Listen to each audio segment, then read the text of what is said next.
ഹരി ഓം. കൃഷ്ണമന്റെ സത്സംഗ സമിതിയിലെ എല്ലാ അംഗങ്ങൾക്കും സസ്നേഹ പ്രണാമം. കൃഷ്ണമന്റെ നയിക്കുന്ന ഭാഗവത പഠന ക്ലാസ് ഇന്ന് ശ്രീമദ് ഭാഗവതം ചതുർത്ഥ സ്കന്ധം 20-ാം അധ്യായം ആരംഭിക്കുന്നു. നമ്മളുടെ ക്ലാസ് നയിക്കുന്നത് ഭാഗവതാചാര്യൻ Brahmashri doctor P V Viswanathan Namboothiri സാറാണ്. ക്ലാസ് നയിക്കുന്നതിന് സാറിനെ സ്നേഹാദരപൂർവ്വം സ്വാഗതം ചെയ്യുന്നു. നമസ്തേ സർ.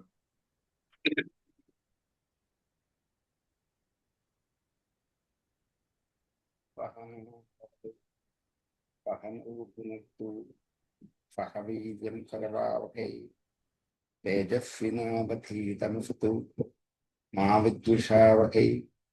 ഓം ശാന്തി ശാന്തി ശാന്തി. യം പ്രവ്രജന്തമനുപേതമപേതകൃത്യം ദ്വൈപായനോ വിരഹകാതരജുഹാവ പുത്രേതി തന്മയതയാ കരവോഭിനേദുസ്തം സർവഭൂതഹൃദയം മുനിമാനതസ്. സമാധന്യയുടെ എല്ലാ പഠിതാക്കൾക്കും വിനീതമായ പ്രണാമം. ചതുർത്ഥ സ്കന്ധം 20-ാം അധ്യായം ആരംഭിക്കല്ലേ? അതെ സർ. ചതുർത്ഥ സ്കന്ധം അധ്യായം 20. മൈത്രേയ ഉവാച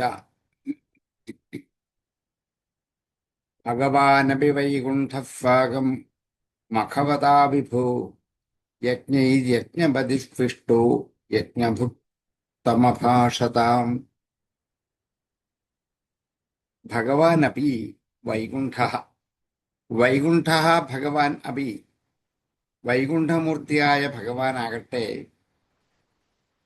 മേഘവതാ ഭാഗം, മഖവതാ ഭാഗം. മഖവൻ ഇന്ദ്രൻ, മഖവത ഇന്ദ്രനോടൊപ്പം, ഭാഗം ച കൂടെ. മഖവതാ ഭാഗം ഇന്ദ്രനോടൊപ്പം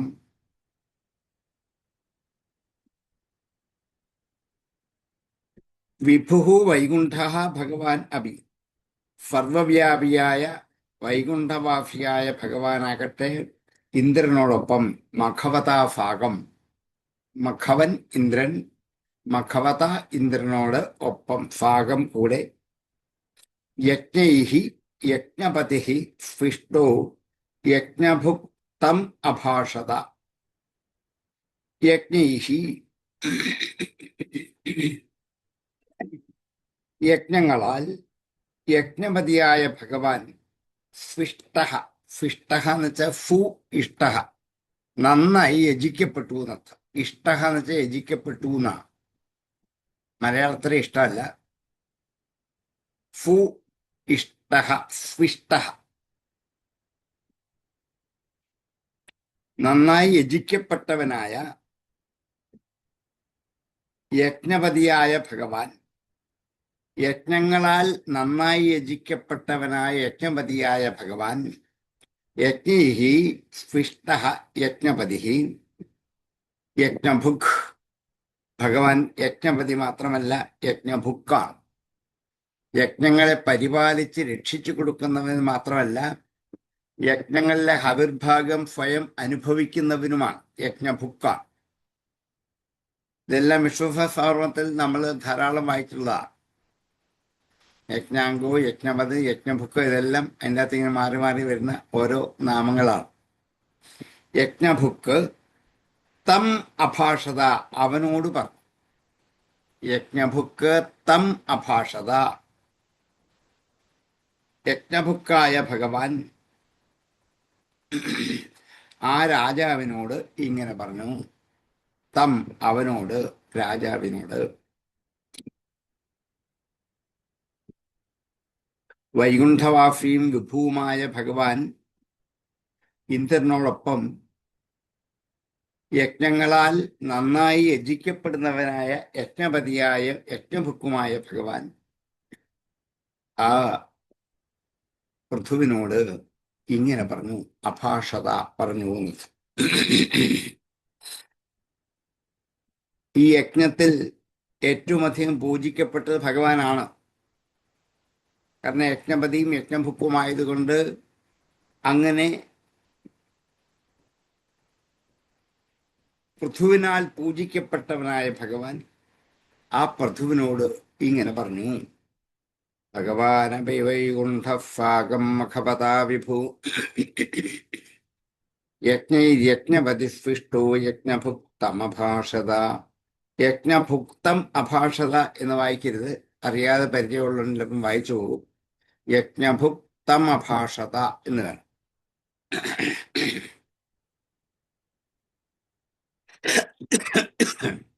വിഭുഃ യജ്ഞൈഃ സ്വിഷ്ടഃ യജ്ഞപതിഃ യജ്ഞഭുക്ക് ഭഗവാൻ വൈകുണ്ഠഃ മഖവതാഫാകം തം അഭാഷത.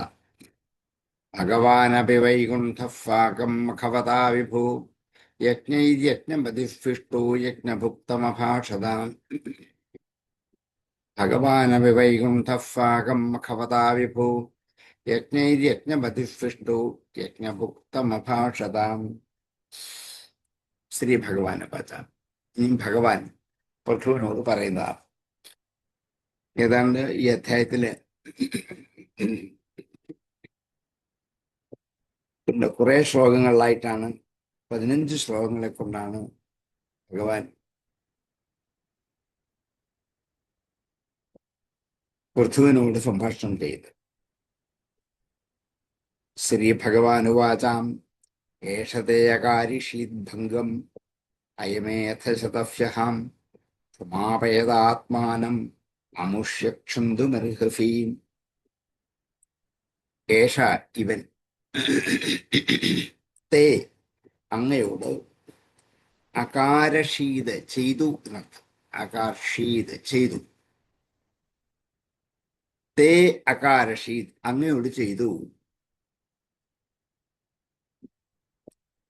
ഭംഗം ഭംഗത്തെ, നാശത്തെ, യജ്ഞത്തിന്റെ വിഘ്നത്തെ ചെയ്തു. ഹയമേഥ ശതഫ്യഹ. ഹയമേധം അശ്വമേധം. ഹയം എന്ന് വെച്ചാൽ കുതിരയാണ്. അശ്വമേധത്തിന് പകരം ഹയമേധം എന്ന് പറയാം. ശതം 100. 100ാമത്തെ അശ്വമേധ യജ്ഞത്തിനെ ഭംഗം ചെയ്തവനാണ് ഈ നിൽക്കുന്ന ഇന്ദ്രൻ. പൃഥുവിനോട് പറഞ്ഞു, എന്റെ കൂടെ വന്നിരിക്കുന്ന ഇന്ദ്രൻ അങ്ങയുടെ 100ാമത്തെ യജ്ഞത്തിന് ഭംഗം വരുത്തിയ ആളാണ്. ഏഷതേ അകാരഷീത് ഭംഗം ഹയമേധ ശതഫ്യഹ ക്ഷമാപയത ആത്മാനം അമുഷ്യക്ഷന്തുമർഹതീം. ക്ഷമാപയത, ക്ഷമയർപ്പിക്കുന്നവനായ, ആത്മാനം തന്നെ തന്നെ,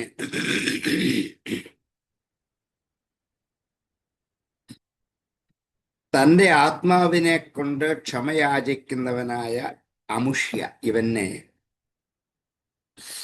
ക്ഷന്തും അർഹസി. ഇവനോട് ക്ഷമിക്കാൻ അങ്ങ് അർഹതയുള്ളവനാണ്. ഇന്ദ്രനോട് ക്ഷമിക്കണം എന്നപേക്ഷിക്കാൻ. അങ്ങയുടെ 100ാമത്തെ യജ്ഞത്തിന് കുതിരയെ മോഷ്ടിച്ചു കൊണ്ടുപോയ ഒരു മോഷ്ടാവായ ഇന്ദ്രനാണ് ഈ മുമ്പിൽ നിൽക്കുന്നത്. ഇടയ്ക്ക് ഭഗവാനൊക്കെ പ്രത്യക്ഷപ്പെട്ടൊക്കെ പറഞ്ഞിട്ടും ബ്രഹ്മാവ് പറഞ്ഞിട്ടും ഒന്നും അത്രത്തോളം അങ്ങേക്ക് വിശ്വാസമായെന്ന് എനിക്ക് തോന്നുന്നില്ല. അതുകൊണ്ട് ഞാൻ നേരിട്ട് വന്ന് പറയാണ്, ഈ ഇന്ദ്രൻ ക്ഷമാപണം ചെയ്യാൻ വന്നിരിക്കുകയാണ്. അവനോട് ക്ഷമിക്കൂ. ക്ഷമാപയത ആത്മാനം അമുഷ്യ ക്ഷന്തുമർഹസി. ഈ ബ്രഹ്മാവിന്റെ വാക്കുകൊണ്ട് ഇന്ദ്രന്റെ വിഷമാവസ്ഥകളൊക്കെ കുറച്ച് പരിഹരിക്കപ്പെട്ടു എന്നൊക്കെ വിചാരിച്ചെങ്കിലും പുറമേ അതൊക്കെ പ്രകടിപ്പിക്കുന്നുണ്ട്. ഉള്ളിൽ നിന്നും ഇന്ദ്രനുള്ള വിരോധം വെട്ടുപിരിഞ്ഞിട്ടില്ല എന്ന് ഭഗവാൻ മനസ്സിലായി. അതെന്തോ ഒരു ചക്രം ഉള്ളിൽ കിടപ്പുണ്ട്. അതും കൂടി തീർക്കാൻ വേണ്ടിയിട്ട് ഇന്ദ്രനെ വിളിച്ചുകൊണ്ട് വന്നാണ്. ഇന്ദ്രൻ അങ്ങോട്ട് ക്ഷമ ചോദിക്കുന്നു എന്ന് പറഞ്ഞു. ആ ഇന്ദ്രനോട് അങ്ങ് ക്ഷമിച്ചേക്കും. കാരണം എന്റെയും നിന്റെയും ഇന്ദ്രന്റെയും ആത്മാവ് ഒന്ന് തന്നെയാണ്, മൂന്നല്ല. ശരീരം മൂന്നാണ്, ആത്മാവ് ഒന്ന് തന്നെയാണ്. അപ്പൊ പിന്നെ ഈ ശരീരം കൊണ്ട് ആത്മസ്വരൂപനായ ഇന്ദ്രനോട് ഒരു ക്ഷമ കൊടുക്കുന്നതിൽ അനൗചിത്യമില്ല. ഇന്ദ്രനോട് ക്ഷമിക്കണമേ എന്ന് അപേക്ഷിക്കാൻ വേണ്ടി ചൊന്നതാണ്. ഏഷദേകാരഷിദ്ധംഗം അയമേധജദസ്യഹം ക്ഷമാപേദാത്മാനം അമുഷ്യക്ഷുന്തുമർഹസീം. ഏഷത്തെ ഹയമേധജദസ്യ ഭംഗം അകാരഷി ആത്മാനം ക്ഷമാപേദഃ അമുഷ്യ ക്ഷന്തും അർഹസി. ഏഷതേകാരഷിദ്ഭംഗം ഹയമേധജദസ്യഹം ക്ഷമാപേദ ആത്മാനം അമുഷ്യ ക്ഷന്തുമർഹസീം. സുധിയ സാധവോ ലോകേ നരദേവ നരോത്തമാഹം നാഭിദ്രുഹ്യന്തി ഭൂതേഭ്യോ യർഹി നാത്മാ കളേബരം. സുധിയ നല്ല ബുദ്ധിയോട് കൂടിയവൻ. സുധി നല്ല ബുദ്ധിയോട് കൂടിയവൻ. സാധവ സജ്ജനങ്ങൾ. ലോകേ ലോകത്തിൽ. ഹേ നരദേവ അല്ലയോ രാജാവേ, നന്മാരുടെ ദേവനായിരിക്കുന്ന രാജാവേ.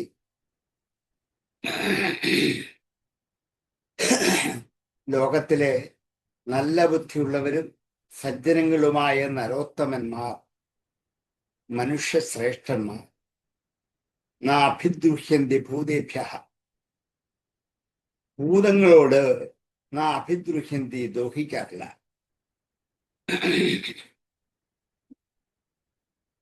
അഭിദ്രുഹ്യന്തി ഭൂതേഭ്യോ ഭൂതേഭ്യ ഭൂതങ്ങളോട് അഭിദ്രുഹ്യന്തി ദോഹിക്കില്ല. ഹി എന്തെന്നാൽ ആത്മാ കളയബരം. ശരീരം ആത്മാവല്ല എന്നുള്ളതുകൊണ്ട് തന്നെ മാത്രം. ആത്മാവല്ല എന്ത്? കളയബരം. കളയബരം ശരീരം. കളയബരം കളയബരം അയാൾ രണ്ടും ഒന്ന് തന്നെയാണ്. പാപങ്ങൾക്ക് ഒരു ഭേദം. ഈ കൽക്കട്ട ഭാഗത്തുള്ള ആൾക്കാരൊക്കെ വായിക്ക് പകരം ബാ ഉപയോഗിക്കുന്നവരാണ്. വിമൽ അവര് ബിമൽ എന്നേ പറയും. ബില്ലുമംഗലം അവര് ബില്ലുമംഗലം എന്നേ പറയും. ഇങ്ങനൊക്കെ വായിക്ക് പകരം ബാ ഉപയോഗിക്കുന്നവരാണ്. അങ്ങനെ വന്നുപോയതാണ്. അതുകൊണ്ട് കളയബരവും ആവാം, കളയബരവും ആവാം, രണ്ടും ശരിയാണ്.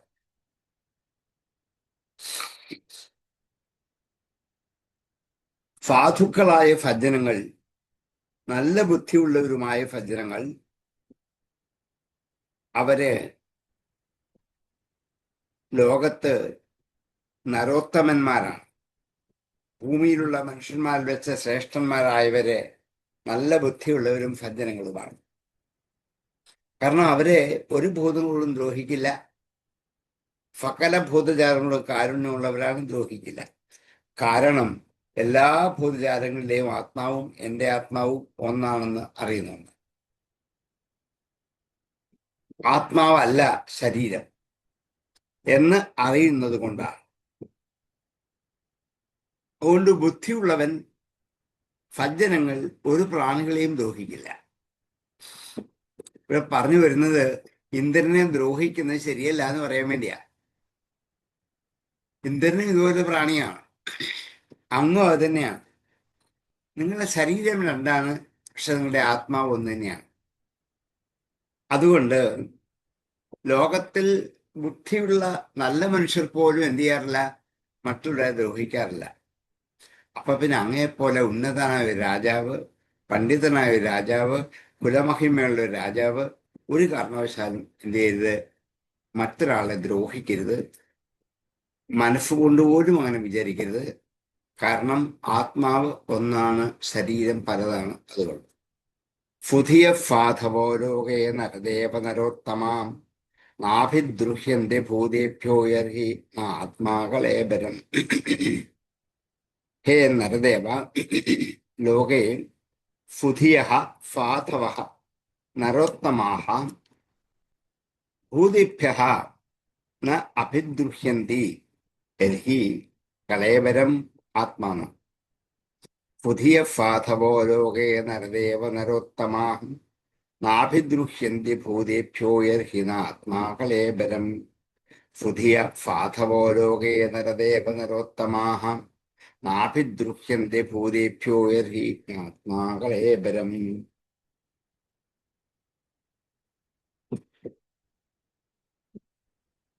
പുരുഷാ ഇതി മുഹ്യന്തി ദ്വാദശാ ദേവമായയാം ശ്രമേവ പരം ജാതോ ദീർഘയാ വൃദ്ധഫേവയാം.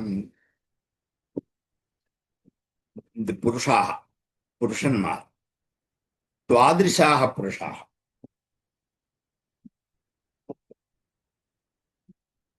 അങ്ങേപ്പോലെയുള്ള പുരുഷന്മാർ ദേവമായ ഈശ്വരമായ കൊണ്ട് യതിമുഹ്യന്തി മോഹിക്കപ്പെട്ടാൽ, ദ്വാദശാഹ പുരുഷാഹ അങ്ങേപ്പോലുള്ള പുരുഷന്മാർ ദേവമായ യതിമുഹ്യന്തി ദേവമായ കൊണ്ട് മോഹിക്കുന്നവരായാൽ ശ്രമേവ പരം ജാതോ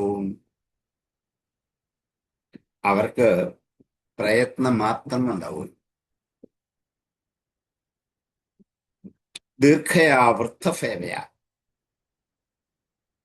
ദീർഘകാലം ചെയ്യുന്ന വൃദ്ധഫേവ കൊണ്ട് കേവലമായ പ്രയത്നം മാത്രം ഉണ്ടാവുകയുള്ളൂ.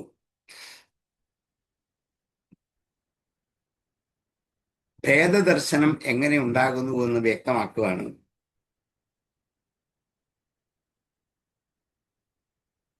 ഞാൻ എന്ന് ആത്മാഭിമാനം ഓരോ മനുഷ്യർക്കും ഉണ്ടാക്കുന്നത് മായ കൊണ്ടാണ്. മായ മാറിയാൽ ഞാനെന്ന ആത്മാവ് ഉണ്ടാവില്ല. അതുകൊണ്ട് അങ്ങേപ്പോലെ ഉള്ളവർ ഈ മായയിൽ മോഹിക്കുന്നു എങ്കിൽ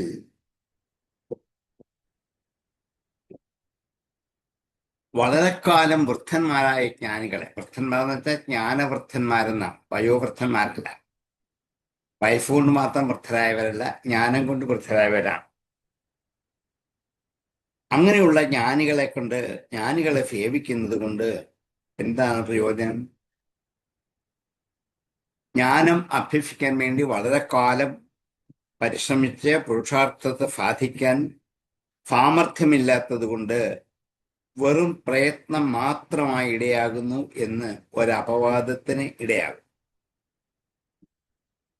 ദീർഘയാവൃദ്ധഫേവയാ ശ്രമയവ പരഞ്ചാത വളരെക്കാലമായി ജ്ഞാനവൃദ്ധന്മാരെ സേവിക്കുന്ന ആ ശ്രമം മാത്രമേ ഉണ്ടായുള്ളൂ എന്ന് ആൾക്കാർ പഴിക്കാനിടയാവില്ലേ?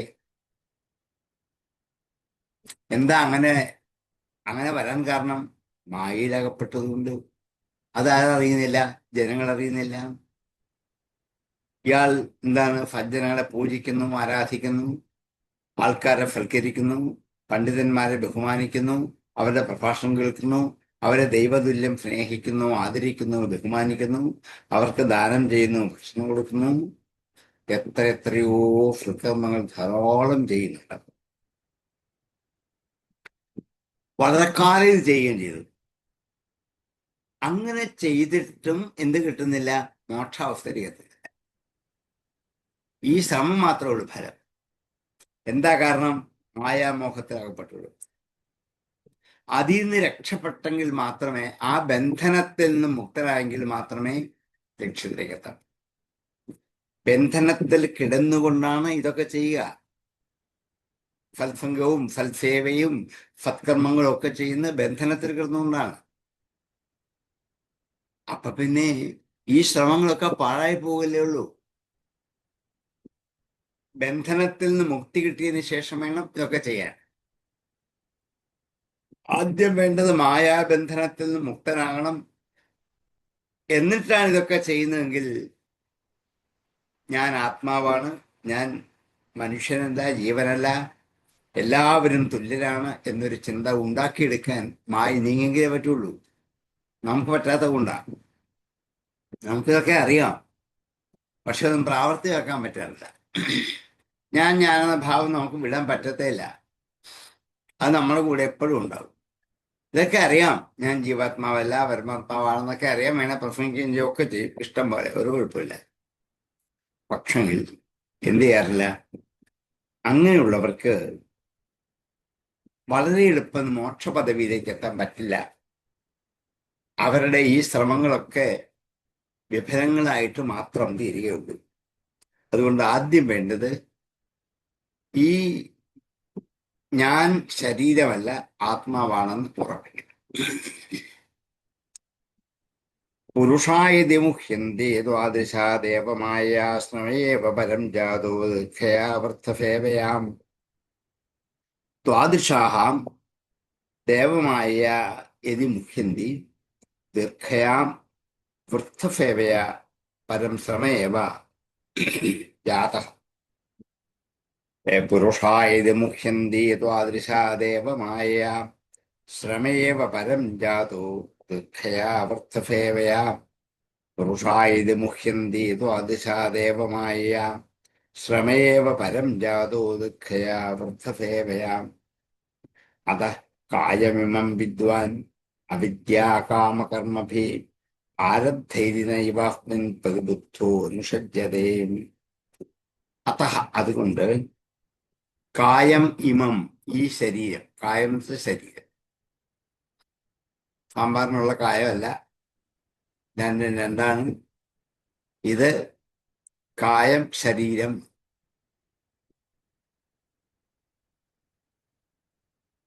ഇത് പഞ്ചഭൂതങ്ങളിലേക്ക് ലയിച്ചു പോകുന്നു എന്നുള്ളത് കൊണ്ടാണ്. കം അയതേതി കായ, കമ്മിലേക്ക് ലയിച്ചു പോകുന്നത് കൊണ്ട് അയതേ പോകുന്നുകൊണ്ട് ഈ ശരീരത്തിന് കായം എന്ന് പേര് കൊടുത്താണ്. കം പഞ്ചഭൂതങ്ങളിലെ ഒന്നാണ്. അതുകൊണ്ട് അതക്കായമിമം വിദ്വാൻ അവിദ്യാകാമകർമ്മഭിഹി. അവിദ്യ അജ്ഞാനം, കാമം എന്താ കർമ്മം, ഇവകളാൽ അവിദ്യ കാമ കർമ്മഭി, അജ്ഞാനം കാമം കർമ്മം ഇവകളാൽ ആരബ്ധ ഇതി ആരംഭിക്കുന്നു എന്നറിയുന്ന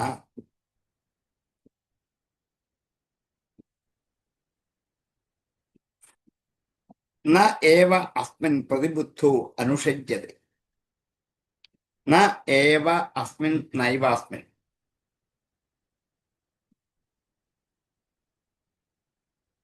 അസ്മിൻ വെച്ചാൽ ഇതിൽ, ഈ ശരീരത്തിൽ,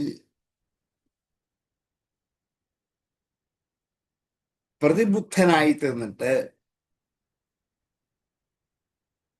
ശരീരത്തെക്കുറിച്ചുള്ള നന്നായുള്ള ജ്ഞാനം ഉണ്ടായിട്ട്, പ്രതിബുദ്ധൻ തിരിച്ചറിവ്, ആത്മജ്ഞാനം എന്നർത്ഥം, അത് ഉണ്ടായവനായിട്ട് അനുഷജ്യത്തെ ആസക്തനാകുന്നു.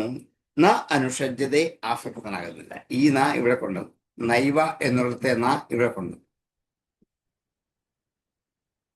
അതുകൊണ്ട് ഈ ശരീരം വിദ്യാകാമ കർമ്മങ്ങളെ കൊണ്ട് ആരംഭിച്ചതാണ് എന്ന് അറിഞ്ഞിട്ട്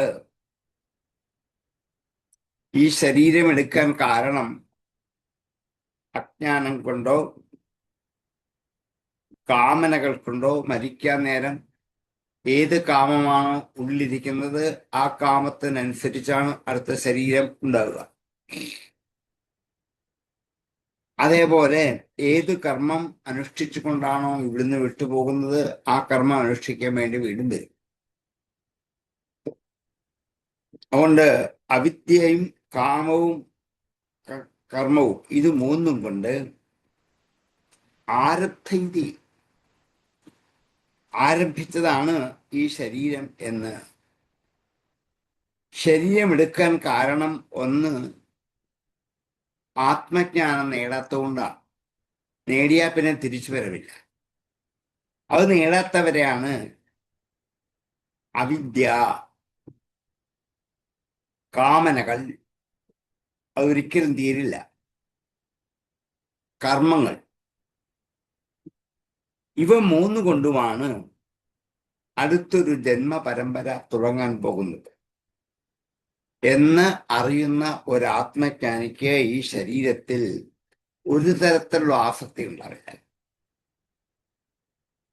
ശരീരം നന്നാക്കി സൂക്ഷിക്കണം, രണ്ടു നേരവും കുളിപ്പിച്ച് വസ്ത്രം കൊണ്ട് ചുറ്റി അലങ്കരിച്ച് നാട്ടിലെങ്ങും കിട്ടാത്ത ദിവ്യമായ ആഭരണങ്ങളും വസ്തുക്കളും പൊട്ടുകളും ഒക്കെ നാനാദേശങ്ങളിൽ പോയി കഷ്ടപ്പെട്ട് സഞ്ചരിച്ചു കൊണ്ടുവന്ന് ഈ ശരീരത്തെ അണിയിച്ചൊരുക്കി അലങ്കരിച്ചൊരു കഫേറിലിരുത്തും. കാണാൻ നല്ല ഭംഗി, അതവിടെ ഇരിക്കട്ടെ. കുറച്ച് കഴിയുമ്പോൾ ഇതൊക്കെ കുറേശ്ശെ കേടായി തുടങ്ങും. അപ്പൊ വീണ്ടും ഇതെല്ലാം മാറ്റി വേറെ ഏത് അണിയിച്ചിട്ട് വീണ്ടും അലങ്കരിച്ചു കൊണ്ടിരുത്തും. ഇത്ര മാത്രമേ ഉള്ളൂ ഈ ശരീരത്തിന്റെ സ്ഥാനം എന്ന് ശരീരത്തെക്കുറിച്ച് ഒരു തിരിച്ചറിവ് ഉണ്ടാക്കിയെടുക്കാൻ പ്രതിബുദ്ധനായിത്തീരണം, പ്രതിബോധമുള്ളവനായിരിക്കണം. അങ്ങനെ ആയാൽ ഈ കർമ്മങ്ങളിൽ, അവിദ്യയിൽ, കാമത്തിൽ, കർമ്മത്തിൽ ന ഏവ അനുഷജ്ജതേ, അതിനോട് ആസക്തി ഉള്ളവനായിട്ട് ചേരില്ല. അതുകൊണ്ട് ഭൗതിക ലോക ജീവിതത്തിന്റെ വസ്തുക്കളിലേക്ക് മനസ്സ് നീങ്ങുന്നത് എന്തുകൊണ്ടാണ്? പ്രതിബോധമില്ലാത്ത കൊണ്ടാണ്, ആത്മജ്ഞാനം ഇല്ലാത്തത് കൊണ്ടാണ്. ദേഹാഭിമാനം കൊണ്ട് മായയാൽ മോഹിതരായി ഉള്ളവർക്ക് ഈ ശരീരം ആത്മാവാണെന്ന് അറിയാൻ പറ്റില്ല. കാരണം അജ്ഞാനമെന്ന മോഹവലയത്തിൽ അകപ്പെട്ടിരിക്കുകയാണ്. എത്രയൊക്കെ പറഞ്ഞാലും അത് മനസ്സിലാകാതെ ആയി തന്നെ കിടക്കുന്നത്. അങ്ങനെ അതിൽ ആസക്തി ഉള്ളവനായിട്ട് തീരുന്നത് ആത്മബോധം ഇല്ലാത്തത് കൊണ്ടാണ്, പ്രതിബോധമില്ലാത്തത് കൊണ്ടാണ്. അപ്പൊ പിന്നെ ഈ ആത്മബോധം എന്തിനാണ്? ശരീരത്തിലാണ്. ഞാൻ ശരീരമാണ് എന്നുള്ള ആത്മബോധം.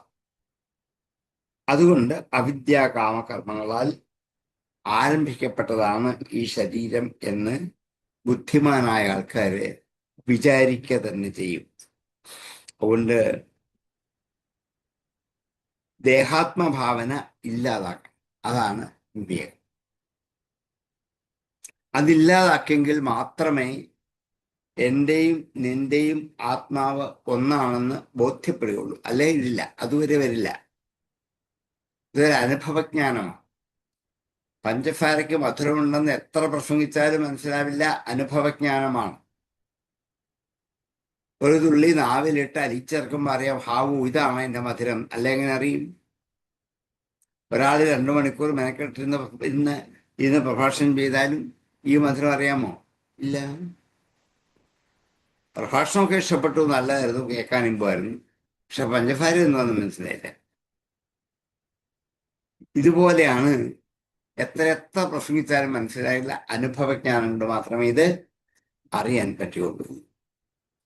അതക്കായമിമം വിദ്വാൻ അവിദ്യാകാമകർമ്മഭി ആരബ്ധൈവസ്മിൻ പ്രതിബുദ്ധോ അനുഷജ്ജതേ. അതഃ ഇമം കായം അവിദ്യാകാമകർമ്മഭി ആരബ്ധൈതി വിദ്വാൻ പ്രതിബുദ്ധഃ അസ്മിൻ അനുഷജ്ജതേ. അതക്കായമിമം വിദ്വാൻ അവിദ്യാകാമകർമ്മഭി ആരബ്ധൈതി നൈവാസ്മിൻ പ്രതിബുദ്ധോ അനുഷജ്ജതേ. അതക്കായമിമം വിദ്വാൻ അവിദ്യാകാമകർമ്മഭി ആരബ്ധൈതി നൈവാസ്മിൻ പ്രതിബുദ്ധോ അനുഷജ്ജതേ.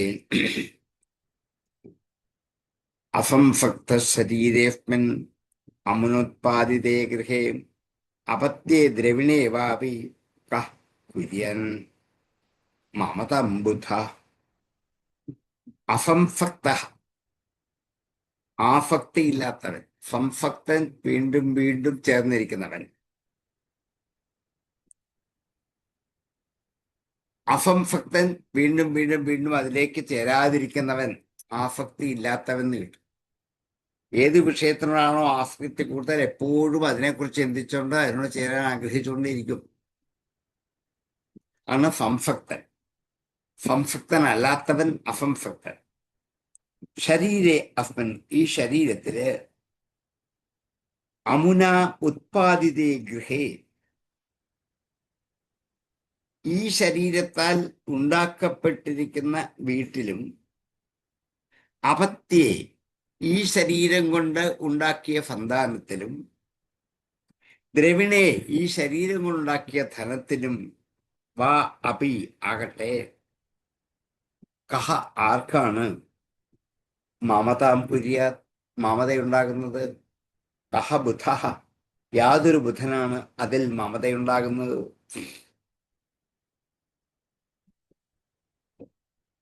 ശരീരത്തിനോട് ആസക്തി ഇല്ലാതെ വന്നാൽ അതാണ് ആദ്യം വേണ്ടത്. ഞാൻ മുമ്പത്തെ ശ്ലോകത്തിലും അതാ പറഞ്ഞു. നമ്മൾക്ക് കൂടുതൽ ആസക്തി ശരീരത്തിനോടാണ്. ഒരു ദിവസം ശരീരം നന്നാക്കാൻ എത്ര കാശുകളെയും എത്ര കഷ്ടപ്പെടും, എത്ര പ്രയത്നം ചെയ്യും. ഇതെല്ലാം ഇതിനു വേണ്ടിയാണ്, ശരീരത്തെ നന്നാക്കിയെടുക്കാൻ വേണ്ടിയിട്ടാണ്. അപ്പം മായയുടെ മായാവലയത്തിൽ അകപ്പെടുന്നതുകൊണ്ടാണ് ഞാൻ ശരീരം എന്നറിഞ്ഞ് അതിൻ്റെ പുറകെ പാഞ്ഞു നടക്കുന്നത് ശരീരത്തെ നന്നാക്കാൻ. അപ്പൊ ആസക്തി കൊണ്ട് നിറഞ്ഞിരിക്കുന്ന വാസ്തവത്തിൽ ഞാനല്ലാത്ത ഈ ശരീരം, ആ ശരീരം കൊണ്ട് എന്തൊക്കെ ഉണ്ടാക്കി? ഞാൻ വീടുണ്ടാക്കി. ഇല്ലാത്ത ഈ ശരീരം കൊണ്ടാണ് എന്ത് ചെയ്തത്? വീടുണ്ടാക്കിയത്. ഈ ശരീരത്തെക്കാൾ കമനീയമാക്കണം വീട് എന്ന് വിചാരിച്ചു. അതുകൊണ്ട് ആ നാട്ടിൽ ആരും വീട് പണിക്ക് ഉപയോഗിക്കാത്ത നല്ല സാധനങ്ങൾ വെളിയിൽ നിന്ന് വരുത്തി വേണം വീട് വയ്ക്കാൻ. അത് ആസക്തിയാണ്. വീടൊക്കെ കിട്ടുന്ന എന്തെങ്കിലും ഒരു സാധനം കൊണ്ട് വീടുണ്ടാക്കി അധികരിക്കണം എന്ന് പറഞ്ഞാൽ പോരെ, അതല്ല. അപ്പൊ മറ്റുള്ളതിനേക്കാൾ ശ്രേഷ്ഠതരമാവണം എൻ്റെ വീട് എന്ന് വീടിനോടുള്ള ആത്മാഭിമാന ബോധം ഇരട്ടിയാകും. ഈ ശരീരം കൊണ്ടാണ് ഈ വീടുണ്ടാക്കിയത് കൊണ്ടാണ്. അതേപോലെയാണ് ഈ ശരീരം കൊണ്ടാണ് സന്താനത്തെ സൃഷ്ടിച്ചത്. അവനോടും എന്തെന്നില്ലാത്ത ആസക്തി ഉണ്ടാകും. വേണ്ട വേണ്ട വേണ്ട എന്നൊക്കെ വിചാരിച്ചാലും ഒരു മാതാപിതാക്കൾക്കും ഈ ആസക്തി ഇല്ലാതാക്കാൻ പറ്റില്ല. കുറേശ്ശെ എൻ്റെ മകൻ, എൻ്റെ മകൾ, എൻ്റെ എന്നുള്ള ചിന്ത ഓരോ നിമിഷവും ഉയർത്തി ഉയർത്തി വളർത്തിക്കൊണ്ടിരിക്കുകയുള്ളൂ. ദ്രവിണേവാപി ധനത്തിലും അങ്ങനെയാണ്. ഈ ശരീരം കൊണ്ട് കഷ്ടപ്പെട്ടുണ്ടാക്കിയെടുത്താണ് ഈ ധനമൊക്കെ. അതിലൊക്കെ ഏതൊരു ബുധനാണ് മമതയുണ്ടാകുക? ഇതൊക്കെ ഇല്ലാതെ പോയ കാര്യത്തിൽ എന്തിനാണ് മമത? ഇതെൻ്റെ അല്ലല്ലോ. ശരീരം എൻ്റെ അല്ല, പുത്രൻ്റെ അല്ല, ധനം എൻ്റെ അല്ല. അപ്പൻ ഇതിനോട് മമതയുടെ ആവശ്യമില്ല. അതുകൊണ്ട് ഈ അഹന്തയും ഈ മമതയുമാണ് എനിക്ക് ആത്മജ്ഞാനത്തിലേക്ക് കടക്കാൻ തടസ്സമായിട്ട് അത് അസംസക്ത ശരീരസ്മിൻ അമുനോത്പാദിതേ ഗൃഹേ അപത്യേ ദ്രവിണേവാവേക കുര്യാൻ മമതം ബുധാം.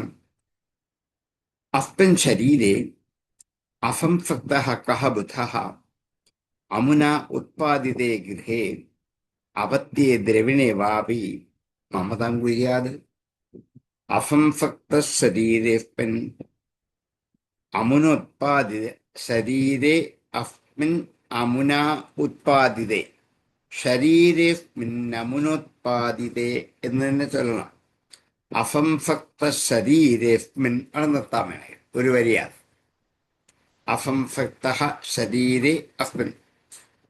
ഇനി അടുത്ത വരി അമുനോത്പാദിതേ ഗൃഹേ എന്നെടുക്കണം. അപ്പൊ തെറ്റാതെ നമുക്ക് ചൊല്ലാൻ പറ്റും. അസംസക്ത ശരീരേസ്മിൻ അമുനോത്പാദിതേ ഗൃഹേ അപത്യേ ദ്രവിണേവാപി കുര്യൻ മമതം ബുധാം. അസ്മിൻ ശരീരേ അസംസക്തഃ കഃ ബുധഃ അമുനാ ഉത്പാദിതേ ഗൃഹേ അപത്യേ ദ്രവിണേവ മമതാം കുര്യാൻ. അസംസക്ത ശരീരേസ്മിൻ അമുനോത്പാദിതേ ഗൃഹേ അപത്യേ ദ്രവിണേവാപി കുര്യാൻ മമതം ബുധാം. അസംസക്ത ശരീരേസ്മിൻ അമുനോത്പാദിതേ ഗൃഹേ അപത്യേ ദ്രവിണേവാപി കുര്യാൻ മമതം ബുധാം. ഏകഃ ശുദ്ധസ്വയം ജ്യോതിർ നിർഗുണോऽസോ ഗുണാശ്രയാം സർവഗോനാവൃത സാക്ഷി നിരാത്മാ ആത്മാത്മനഃ പരാം. ഏകഃ ശുദ്ധഃ ഏകനാണ്, ശുദ്ധനാണ്, സ്വയം ജ്യോതിഫാണ്. ഗുണോ അഫൗ ഗുണാശ്രയ, നിർഗുണോ അഫൗ ഗുണാശ്രയ.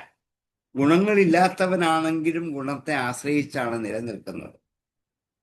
സർവകോ, എല്ലായിടത്തും ഗമിക്കാൻ പറ്റുന്നവനാണ്. അനാവൃത, ഒരു മറവുമില്ലാത്തവനാണ്, ആവൃതിയില്ലാത്തവനാണ്. അനാവൃത. സാക്ഷി, എല്ലാത്തിനും സാക്ഷിയായിട്ട് നോക്കി നിൽക്കുന്നവനാണ്. സർവകോ അനാവൃത സാക്ഷി. നിരാത്മാ, ഇരിക്കാൻ ഒരു ആത്മസ്വരൂപം ഇല്ലാത്തവനാണ്. ആത്മാവുണ്ടെങ്കിൽ അതിലല്ലേ ഇരിക്കാൻ പറ്റൂ. നിരാത്മാവാണ്.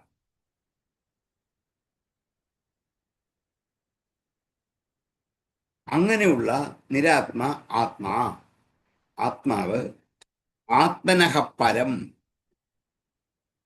തന്നിൽ നിന്നും അന്യമായി. ആത്മനഃ പാരം, എല്ലാറ്റിൽ നിന്നും അന്യനാണ് താൻ, സ്വതന്ത്രനാണ് എന്ന് വിചാരിക്കുന്നവനാണ് ആത്മാവ്. ആത്മാ ആത്മനഃ പരഹ. ആത്മാവ് സ്വന്തം ജീവാത്മാവിന്റെ ഒക്കെ അപ്പുറത്താണ് എന്ന് ഒരു തിരിച്ചറിവാണ് ഉണ്ടാവേണ്ടത്. ദേഹത്തിന്റെ അഭിമാനം കൊണ്ടാണ് ഞാൻ ആരാണ്, എന്താണ് ആത്മാവ് എന്നൊക്കെ വീണ്ടും വീണ്ടും ജിജ്ഞാസ ഉണ്ടായിക്കൊണ്ടിരിക്കുന്നത്. ആത്മാവിനും ശരീരം തമ്മിലുള്ള വ്യത്യാസം തിരിച്ചറിയാത്തത് കൊണ്ടാണ്. ആത്മാവിന്റെ സ്വരൂപം തന്നെ എന്താണെന്ന് പറയാൻ പോവാണ്. ആത്മാവ് ഏകനാണ്, രണ്ടില്ല. രണ്ടുള്ളപ്പോഴാണ് ജീവിത അനുഭവങ്ങളിൽ ഞാൻ എന്ന ഭാവം ഉണ്ടാകുന്നത്. ഈശ്വരൻ വേറെ, ഞാൻ വേറെ എന്ന ഭാവം ഉണ്ടാകുന്നു. ഒന്നാണെങ്കിലോ അതില്ല. അതുകൊണ്ട് ഞാൻ ആത്മാവ് ഏകനാണ്, സ്വയം ജ്യോതിയാണ്, തന്നെത്താൻ പ്രകാശിച്ചുകൊണ്ട്. മറ്റൊന്നിന്റെ സഹായം പ്രകാശിക്കാൻ ആവശ്യമില്ല. അഫോ നിർഗുണ ഗുണാശ്രയ. ഈ ആത്മാവ് എല്ലാ ഗുണങ്ങളെയും നിന്നും വിട്ടിരിക്കുന്നവനാണ്, നിർഗുണനാണ്. പക്ഷേ ശരീരാദികളായ ഗുണങ്ങളോട് ചേർന്നാണ് ഇരിക്കുന്നത്. നിർഗുണോ അസോ ഗുണാശ്രയ. സർവകോ അനാവൃത. സർവകനാണ്, വിഭുവാണ്, എല്ലായിടത്തും ഒരേ സമയം പോയിക്കൊണ്ടിരിക്കും. അനാവൃതനാണ്, ആഭരണങ്ങൾ ഒന്നുമില്ലാത്തവനാണ്, ഒരു മറവുമില്ലാത്തവനാണ്, ഒന്നിനാൽ മറയ്ക്കപ്പെടാത്തവനാണ്, അനാവൃതനാണ്. സാക്ഷിയാണ്, കാണുന്നവനാണ്, എല്ലാം കാണുന്നവനാണ്. നിരാത്മാ, ആത്മാവെന്നുള്ള ഭേദമില്ലാത്തവനാണ്. അദ്വൈതത്തിലെ പരമാത്മാവ് ഒന്ന് മാത്രമേ ഉള്ളൂ, അതാണ് താൻ എന്ന് ബോധ്യപ്പെടുത്തുന്നു. അങ്ങനെയുള്ള ആത്മാ നിരാത്മാ ആത്മനപര. ഈ ജീവാത്മാവിന്റെ അപ്പുറത്താണ് അതിന്റെ സ്ഥാനം എന്ന്. ആത്മാവ് ദേഹത്തിൽ നിന്നും എങ്ങനെ ഭിന്നനാണ്, സ്വതന്ത്രനാണ് എന്ന് കാണിക്കാൻ. സർവകോ അനാവൃത സാക്ഷി നിരാത്മാ ആത്മനപര. വായിക്കുമ്പോൾ ശ്രദ്ധിക്കണം. സർവകോ അനാവൃത സാക്ഷി നിരാത്മാ ആത്മനപരം. മൂന്നാത്മയുണ്ട്. നിരാത്മാ ആത്മനപര. ആത്മാ ഏകഃ ശുദ്ധഃ സ്വയം ജ്യോതിഃ നിർഗുണഃ ഗുണാശ്രയഃ സർവകഃ അനാവൃതഃ സാക്ഷി നിരാത്മാ ആത്മനപരഃ. ഏകഃ ശുദ്ധഃ സ്വയം ജ്യോതിർ നിർഗുണോऽസൗ ഗുണാശ്രയ സർവഗോനാവൃതഫക്ഷീനിരാത്മാത്മാത്മനഃ ഏകശുദ്ധസ്വയം ജ്യോതൻ നിർഗുണോസോ ഗുണാശ്രയാൻ സർവഗോനാവൃതഫക്ഷീനിരാത്മാത്മാത്മനഃ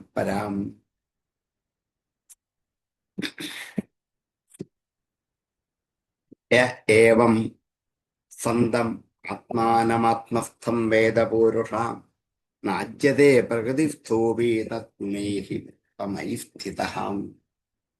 യഹ ആരാണോ ഏവം ഇങ്ങനെ സ്വന്തം ആത്മാനം സ്വന്തം ഉള്ളതെന്ന്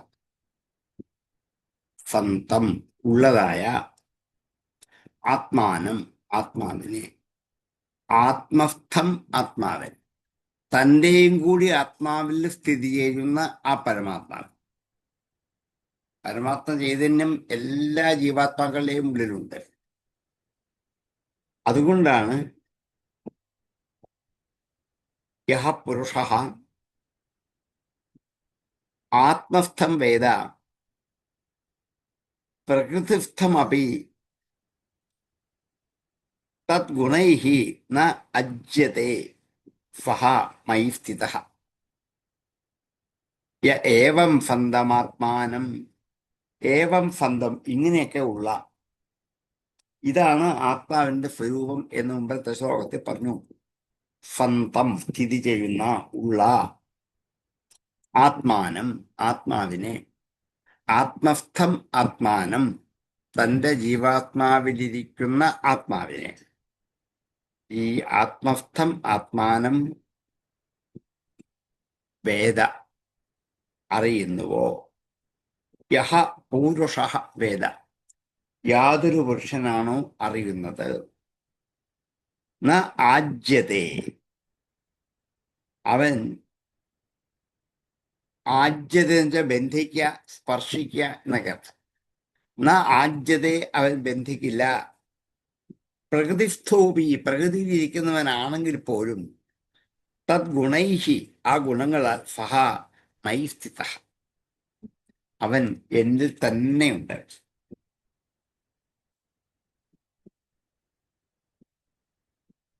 ആത്മാവ് തൻ്റെ തന്നെ ശരീരത്തിൽ ദൃഢമായും ഉറച്ചിരിക്കുന്നവനാണ് എന്ന് ഒരു ആത്മബോധമാണ് ആദ്യം ഉണ്ടാവേണ്ടത്. ആരാണോ ഇങ്ങനെയൊക്കെയുള്ള ആത്മാവിനെ ആത്മസ്ഥമായിട്ടറിയുന്നത്, തൻ്റെ തന്നെ ഉള്ളിലുള്ളതാണെന്ന് അറിയുന്നത്, അവൻ പ്രകൃതിസ്ഥനാണെങ്കിൽ പോലും ആ പ്രകൃതിയുടെ ഗുണങ്ങളെ കൊണ്ട് ന ആജ്യത്തെ സ്പർശാദികളായ ഒരു ഭാവവും ഉണ്ടാവില്ല. സമൈ സ്ഥിത അവൻ എന്നിൽ തന്നെ സ്ഥിതി ചെയ്യുകയും ചെയ്യും. അങ്ങനെ പറയാൻ കാരണം ശരീരത്തിന് പ്രകൃതിയുടെ ഗുണങ്ങളൊക്കെ കിട്ടും, ബാധിക്കും. പഞ്ചഭൂതങ്ങളിലെ പഞ്ചേന്ദ്രിയങ്ങളിലെ അതുപോലെ മനസ്സുൾപ്പെടുന്ന എന്താണ് 4 അന്ധകരണങ്ങളുടെ ഇതിൻ്റെ എല്ലാം ആത്മസ്വരൂപമായ തത്വം ആരാണോ അറിയുന്നത് അവൻ ഈ പ്രകൃതിയിലിരിക്കുന്ന എല്ലാ ഗുണങ്ങളെയും അവനെ സ്പർശിക്കില്ല എന്നുള്ളത് കൊണ്ട് അവൻ അഹന്ത മുതലായ ബന്ധങ്ങളിൽ നിന്നും വേർപെട്ടിരിക്കുന്നവനാണ്, എന്നിലാണ് അവൻ ഇരിക്കുന്നത് എന്ന് ആത്മസ്വരൂപത്തിന്റെ വിപുലമായ അർത്ഥബോധത്തിലേക്ക് പോയതാണ്. യ ഏവം സ്വന്തമാത്മാനം ആത്മസ്ഥം വേദ പൂരുഷ നാജ്യതേ പ്രകൃതിസ്ഥോപി തദ്ഗുണൈ സമൈ സ്ഥിതഃ. ഏവം സ്വന്തം ആത്മാനം യഹ പൂരുഷ ആത്മസ്ഥം വേദ പ്രകൃതിസ്ഥഃ അപി തദ്ഗുണൈഃ ന അജ്യത്തെ സഹ മൈ സ്ഥിതഃ. ഏവം സ്വന്തമാത്മാനം ആത്മസ്ഥം വേദ പൂരുഷ നാജ്യതേ പ്രകൃതിസ്ഥോപി തദ്ഗുണൈഃ സമൈ സ്ഥിതഃ. ഏവം സ്വന്തമാത്മാനം ആത്മസ്ഥം വേദ പൂരുഷ നാജ്യതേ പ്രകൃതിസ്ഥോപി തദ്ഗുണൈഫമൈ സ്ഥിതാം യ ഏവം സന്തമാത്മാനം ആത്മസ്ഥം വേദ പൂരുഷാം നാജ്യതേ പ്രകൃതിസ്ഥോപി തദ്ഗുണൈഫമൈ സ്ഥിതഃ യഃ സ്വധർമ്മേണ മാം നിത്യം നിരാശീഹി ശ്രദ്ധയന്വിത ഭജത്തെ ശനകൈസ്തസ്യ മനോ രാജൻ പ്രസീദതി. യഹ ആരാണോ സ്വധർമ്മേന സ്വന്തം ധർമ്മം കൊണ്ട് മാ എന്നെ നിത്യം നിരാശീഹി എന്നെ നിത്യനാണെന്നും അനശ്വരനാണെന്നും നിരാശീഹി ആഗ്രഹങ്ങളില്ലാത്തവനാണെങ്കിൽ നിരാശീഹി ആശീഹി ആഗ്രഹം നിരാശീഹി ആഗ്രഹങ്ങൾ ഇല്ലാത്തവനും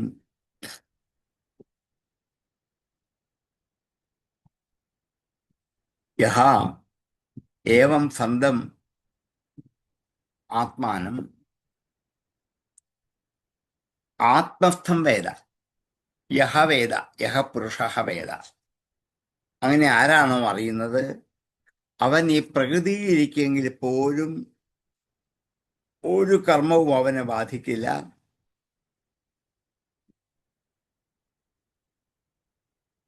അല്ലെങ്കിൽ അഹന്ത കൊണ്ടും മമത കൊണ്ടുമൊക്കെ ഈ പ്രകൃതി ഗുണങ്ങൾ അവരെ ബാധിക്കാത്തത് കൊണ്ട് അഹന്താമമതകൾ അവർക്കില്ലാതായി. പ്രകൃതി ഉള്ളിടത്തോളം കാലമാണ് അഹന്തയും മമതയും ഒക്കെ നിലനിൽക്കുന്നത്. അതുകൊണ്ട് ഈ ആരാണോ ഏതൊരു പുരുഷനാണോ ഒരു ഭോഗവും പ്രാർത്ഥിക്കാതെ ശ്രദ്ധയോടുകൂടി സ്വയമേവ എന്റെ സ്വരൂപമായിരിക്കുന്നതും ശാന്തി നൽകുന്നതും ബ്രഹ്മനിർവികാരവുമായ ഭാവത്തെ അനുഭവിക്കുക തന്നെ ചെയ്യും. യഃ സ്വധർമ്മേണ മാം നിത്യം നിരാശീ ശ്രദ്ധയാന്വിതാം യജതേ ശനകൈസ്തസ്യ മനോ രാജൻ പ്രസീദതി. ഹേ രാജൻ, യഹ നിത്യം നിരാശീഹി ശ്രദ്ധയ അന്വിതഃ സ്വധർമ്മേണ മാം ഭജതേ തസ്യ മനഃ ശനകൈഃ പ്രസീദതി. യഃ സ്വധർമ്മേണ മാം നിത്യം നിരാശീ ശ്രദ്ധയാന്വിതാം ഭജതേ ശനകൈസ്തസ്യ മനോ രാജൻ പ്രസീദതി. യഃ സ്വധർമ്മേണ മാം നിത്യം നിരാശീ ശ്രദ്ധയാന്വിതാം ഭജതേ ശനകൈസ്തസ്യ മനോ രാജൻ പ്രസീദതി. പരിത്യക്തഗുണഃ സമ്യക് ദർശനോ വിശദാശയാം ശാന്തിം മേ സമവസ്ഥാനം ബ്രഹ്മകൈവല്യമശ്നുതേ. പരിത്യക്ത ഗുണ ത്രിഗുണങ്ങൾ ഉപേക്ഷിച്ചവനായിട്ട്, പരിത്യക്ത ഗുണ പരിത്യക്തമായ ഉപേക്ഷിക്കപ്പെട്ട ഗുണത്തോടു കൂടിയവനായിട്ട്, സമ്യക് ദർശന വേണ്ടതുപോലെ കാഴ്ചയോടു കൂടിയവനും സമ്യക്കായ ദർശനം ഉള്ളവനും, വിശദാശയ വിശദമായ ആശയത്തോടു കൂടിയവനും, മേ സമവസ്ഥാനം അങ്ങനെയുള്ളവനെ എന്റെ സ്വരൂപമായിരിക്കുന്നതും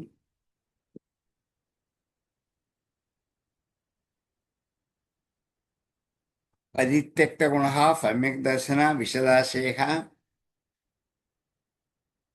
മേ സമവസ്ഥാനം ശാന്തിം ബ്രഹ്മകൈവല്യം അശ്നുതേ. എന്റെ തന്നെ സ്വരൂപമായിരിക്കുന്ന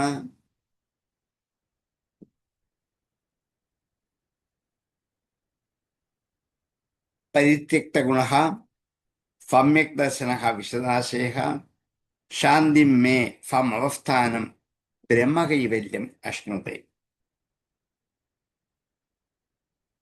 ശാന്തി സ്വരൂപമായ മോക്ഷത്തെ തന്നെ പ്രാപിക്കാൻ യോഗ്യതയുണ്ടാകുന്നു.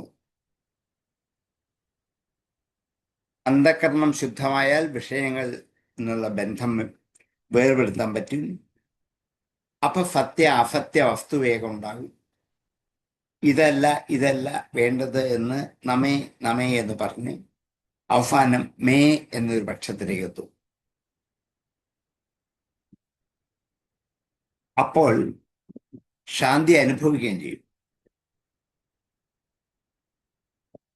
എൻ്റെ ഈ സ്വരൂപത്തിൽ ഇരുന്നു കൊണ്ട്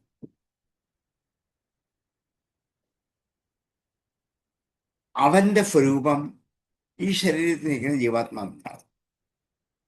അതുകൊണ്ടാണ് എല്ലാ ജീവാത്മാക്കളും പരമാത്മാവ് തന്നെയാണ്. പരമാത്മാവിന്റെ കണ്ണാടിയിലെ പ്രതിബിംബം പോലെയാണ്. അത് ചെയ്യുന്നൊക്കെ ചെയ്യും, അതിലില്ലെങ്കിൽ ഒന്നുമില്ല. അതുകൊണ്ട് പരിത്യക്ത ഗുണ സമ്യക് ദർശനോ വിശദാശയാം ശാന്തിമേ സമവസ്ഥാനം ബ്രഹ്മവൈവല്യമശ്നുതേം. പരിത്യക്ത ഗുണ സമ്യക് ദർശന വിശദാശയ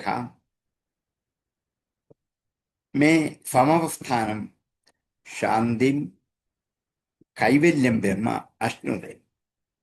പരിത്യക്ത ഗുണ സമ്യക് ദർശനോ വിശദാശയാം ശാന്തിമേ സമവസ്ഥാനം ബ്രഹ്മ കൈവല്യമശ്നുതേ. പരിത്യക്ത ഗുണ സമ്യക് ദർശനോ വിശദാശയാം ശാന്തിമേ സമവസ്ഥാനം ബ്രഹ്മ കൈവല്യമശ്നുതേ. സമയം ഏതാണ്ട് കൃത്യമായിരിക്കുകയാണ്. നമുക്ക് അടുത്ത ശ്ലോകം മുതൽ അടുത്ത ദിവസത്തേക്ക് മാറ്റിവെക്കാം. ഉപസംഹരിച്ചതിന് ശേഷം വിഷയമുണ്ടെങ്കിൽ ചോദിക്കാം.